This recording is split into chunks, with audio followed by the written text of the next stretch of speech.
Mon colonel, mon commandant, messieurs les capitaines, nous avons gendarmerie et armée de l'air, messieurs les représentants de la brigade de Jouarre-Pontchartrain, messieurs les représentants de la brigade motorisée de Benne, messieurs les pompiers, mesdames et messieurs les maires adjoints, mesdames et messieurs les conseillers municipaux, messieurs les présidents d'associations d'anciens combattants, messieurs les anciens combattants et mesdames les veuves d'anciens combattants, messieurs les représentants de l'amicale des anciens du 5e Mairie, Régiment de Navarre, mesdemoiselles et messieurs les membres du CNJ et sa présidente, mesdames, messieurs, en cette période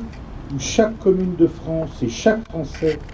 est appelé à célébrer le centenaire de la Première Guerre mondiale au travers de témoignages concrets, issus tant des archives publiques que privées, il nous semble naturel de nous rassembler ici, comme tous les ans,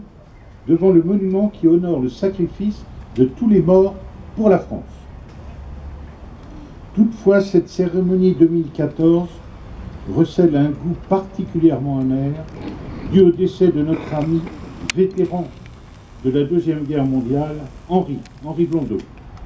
qui devait être décoré aujourd'hui de la médaille du 70e anniversaire de la libération de Benne. Cette décoration, il l'a reçue sur son cercueil le 29 octobre dernier en l'église de Benne. Lui qui savait si bien transmettre son histoire comme un maillon de notre histoire nationale aux jeunes générations va beaucoup nous manquer. J'en profite pour remercier Céline et son équipe de la communication pour la conception de la carte d'invitation que vous avez reçue pour cette cérémonie et que notre Henri avait reçue puisqu'il devait être avec nous aujourd'hui. Le calendrier me donne également l'occasion d'évoquer l'anniversaire de la chute du mur de Berlin, tombé il y a 25 ans en ouvrant la voie à la réunification allemande. S'il subsiste des cicatrices qui ne sont pas toujours effacées aujourd'hui, ce mur demeure le symbole des clivages doctrinaux au point d'en devenir meurtrier et nous incite à rester très vigilants quant à l'avenir de l'Europe et du monde. Car aux sombres périodes de violence, de destruction et d'injustice que furent les guerres du siècle dernier, nous répondons aujourd'hui par la construction d'une Europe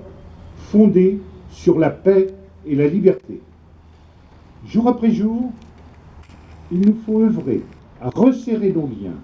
riches de notre mémoire et désormais tournés ensemble vers l'avenir, face au monde encore déchiré à maints endroits par les crises et les guerres,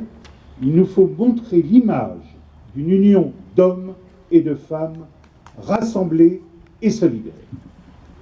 L'énergie de faire avancer cet ambitieux projet, nous la puisons dans l'exemple que nous donnent les anciens combattants, héros d'hier, et les engagés volontaires d'aujourd'hui, dont les soldats morts pour la France récemment en opération extérieure. Soyons dignes de leur sacrifice et de leur dévouement sans faille.